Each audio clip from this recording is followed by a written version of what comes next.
নমস্কার বন্ধুরা, জয়ার পাকশালাতে সবাইকে স্বাগত। আজকে বাঁকুড়া স্টাইলে আলু পোস্ত করে দেখাবো। নিরামিষ দিনে আমরা ভেবেই পাই না কি করি। এইভাবে যদি আলু পোস্ত থাকে, সঙ্গে ডাল থাকে, অসম্ভব সুন্দর লাগে খেতে, আর কোনো কিছুই লাগে না। আসুন দেখে নেওয়া যায়। এর জন্য আমি 2 চামচ পোস্ত নিয়েছি, একটা শুকনো লঙ্কা নিয়েছি।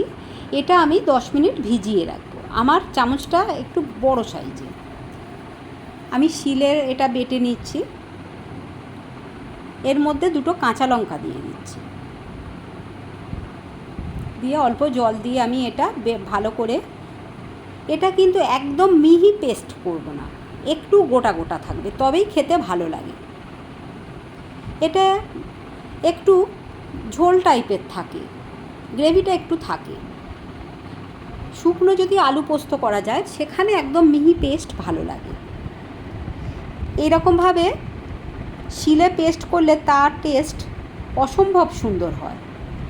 আগে আমাদের মা ঠাকুমারা এইভাবে শিলে পেস্ট করেই সমস্ত কিছু বাটাবাটি করতো, সেই জন্য তার টেস্ট ভীষণই সুন্দর লাগতো। আপনাদের যদি অসুবিধা থাকে, আপনারা মিক্সিতেও পেস্ট করতে পারেন। দেখুন, এই রকম গোটা গোটা আমার এটা বাটা হয়ে গেছে।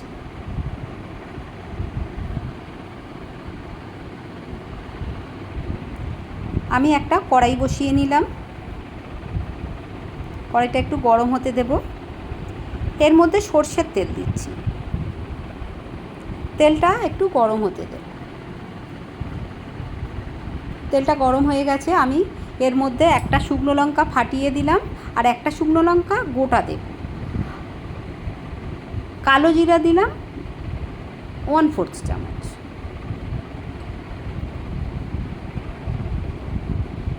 এবারে আমি ছোট্ট টুকরো টুকরো করে রেখেছি আলুগুলো, সেগুলো সমস্ত দিয়ে দিলাম।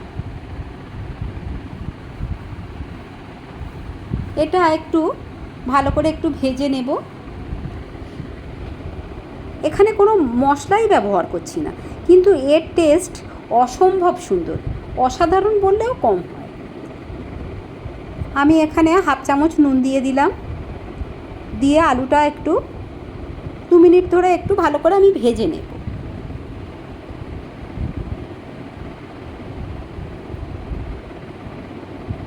এই রকমভাবে আমি ভেজে নিয়ে নিচ্ছি। আমি এটা ঢাকা দিয়ে দেব 3 মিনিটের জন্য, যাতে অনেকটাই সফট হয়ে যায় আলুটা। ঢাকনাটা খুলে নিয়েছি।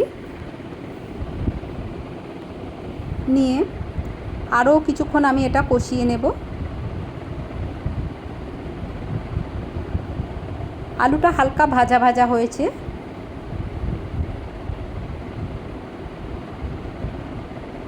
আপনারা যদি নিরামিষ না করেন, তেলেতে পেঁয়াজ দিতে পারেন। আমার এটা নিরামিষ দিনে এভাবেও খুব সুন্দর লাগে। বেটে রাখা পোস্তটা দিয়ে দিলাম। পোস্ত আর আলুটা আমি ভালো করে মিক্সড করে নিয়ে 1 মিনিট এইভাবে আমি কষিয়ে নেব।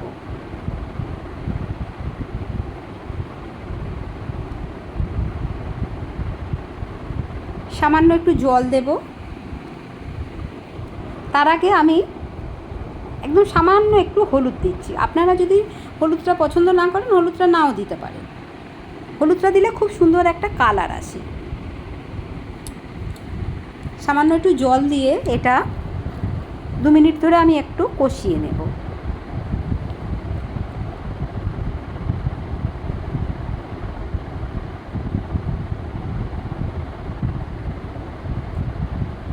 রেসিপিটি ভালো লাগলে লাইক, শেয়ার, কমেন্ট এবং সাবস্ক্রাইব করতে ভুলবেন না।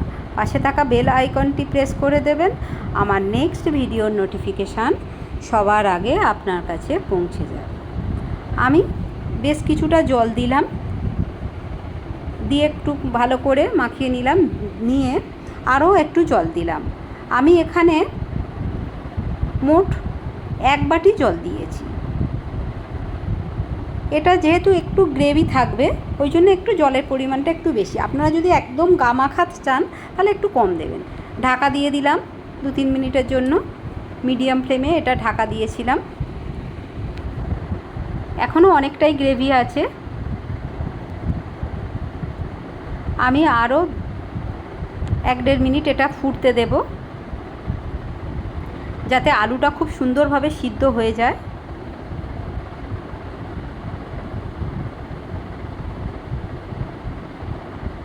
আলুটা কতটা সিদ্ধ হয়েছে আমি দেখছি। সিদ্ধ হয়েছে কিন্তু সামান্য একটু আছে, ওই জন্য আমি একদম লো ফ্লেমে 1 মিনিটের জন্য একটু ঢাকা দিয়ে দিলাম। 1 মিনিট হয়ে গেছে, ঢাকনাটা খুলে নিলাম। দেখুন এটা হয়েই গেছে, খুব সুন্দর একটা স্মেল বেরোচ্ছে। এর ওপর থেকে আমি কাঁচা সর্ষের তেল দিয়ে দিলাম, ফ্লেমটা অফ করে সর্ষের তেলটা দিলাম। এটা হয়ে গেছে, আমি প্লেটে পরিবেশন করে নিচ্ছি।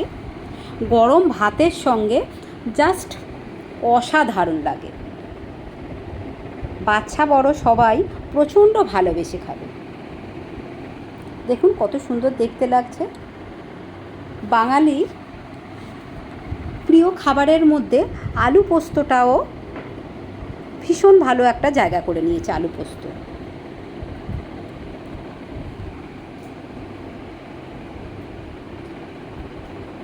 কেমন লাগলো অবশ্যই কমেন্ট বক্সে জানাবেন।